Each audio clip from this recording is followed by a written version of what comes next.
Deputy Clare Daly, 7 minutes remaining. Thanks, Count Corla. And in fairness, I think the other deputies have absolutely hit the nail on the head with regards to this legislation. What we have is an attempt to put some protection on paper, which obviously most right-thinking citizens would agree with.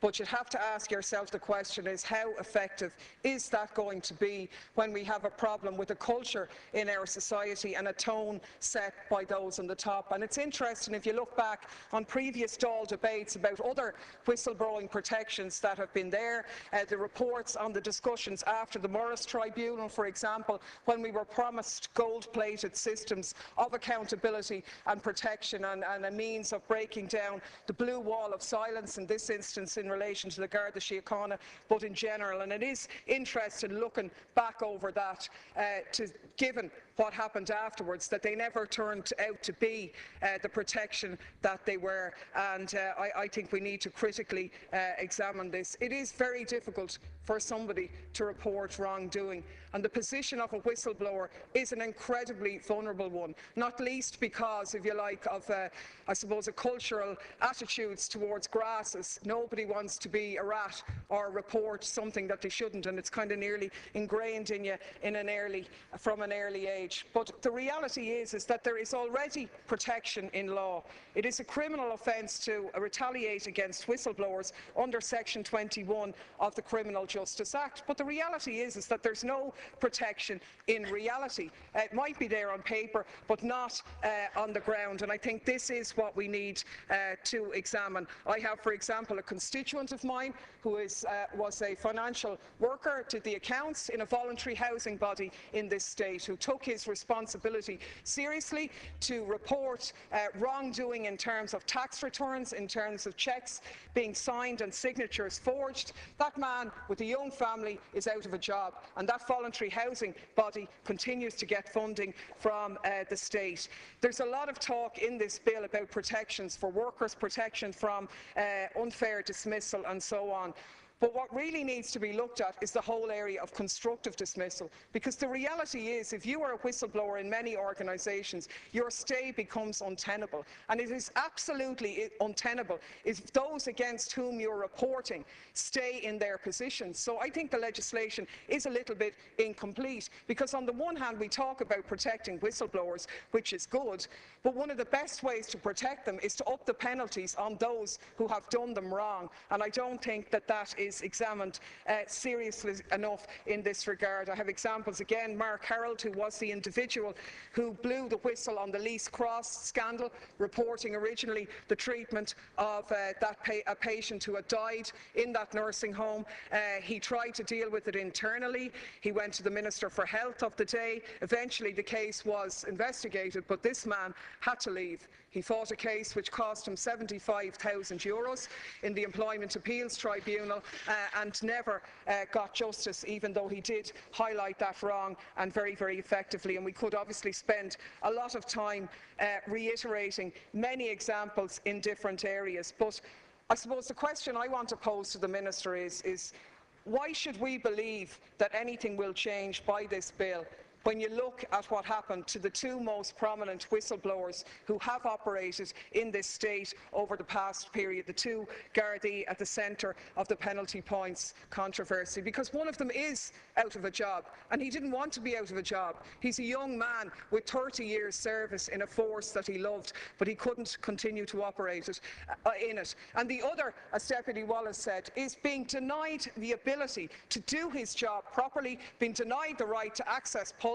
as if he is some form of contamination, when actual fact he should be rewarded for the courageous stand that he made. Now, the bottom line here is that the confidential recipient system, which we were told was going to deal with everything after the Morris Tribunal, doesn't work. And we had the ridiculous spectacle this morning of the Minister for Justice admitting this. Now, this is the man who denied this for so long. Now, when it's standing up in neon lights, he acknowledges it as if it's something that he himself has discovered. The same man who bragged about giving access to GSOC, to the pulse records this morning that he's going going to deal with that now. 6 months ago, when GSOC were asking for it, he refused to include that in the protocols. And there are huge difficulties here in this type of mentality and operation. Now, Deputy Wallace dealt with when the whistleblower first went to the confidential recipient and the response that he got. We do know that the confidential recipient went to Minister Shatter in May of 2014 and reported to the Garda whistleblower that he had no feedback from the Minister. He discussed the case. I've done my best for you, Morris. I haven't heard anything back. And after a certain period of time, he stopped contacting him in that regard. It was only in desperation, after going through every official channel, that Garda came to members of the Oireachtas, as he is lawfully entitled to do. And he came to us with the information which we got onto the Dáil record, and then Primetime ran with that story. What happened the next day after Primetime went out on television? A confidential Garda circular was sent out to all of the Garda stations around the country, effectively warning, signed by the Assistant Commissioner, effectively warning Gardaí. And it says, and I'll quote for it, "In order to protect the reputation of An Garda Síochána, individual inquiries conducted by Garda personnel on Pulse will be audited." And then underlined at the back it says, "Inappropriate release of data in the possession of An Garda Síochána to external agencies is prohibited.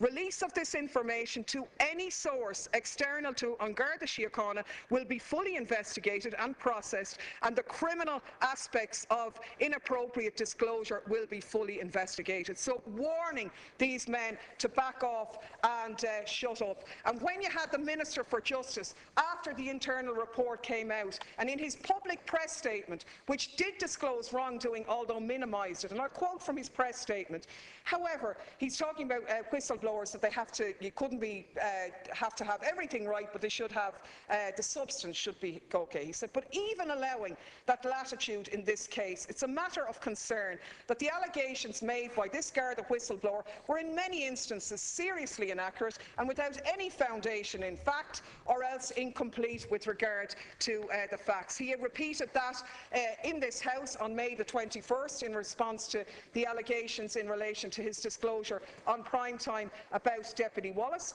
when he talked about us denigrating An Garda Síochána, undermining public confidence, damaging their reputation, and saying that we rejected the conclusions contained in the report, which to any fair-minded individual revealed that some of the most serious allegations made by the whistleblower had no basis in reality. The Minister for Justice has repeated in this House at every turn that the whistleblower's evidence did not stack up. And when you have the man at the top setting that tone, with the Commissioner which he appointed and whose office was extended beyond what any other Commissioner got before at the behest of Minister Shatter, those two in league together, unaccountable to this House in any real sense, how can you have a system where people inside An Garda Síochána can speak up? And I'm sorry to say that nothing in this proposed bill is going to protect future whistleblowers from that scenario either.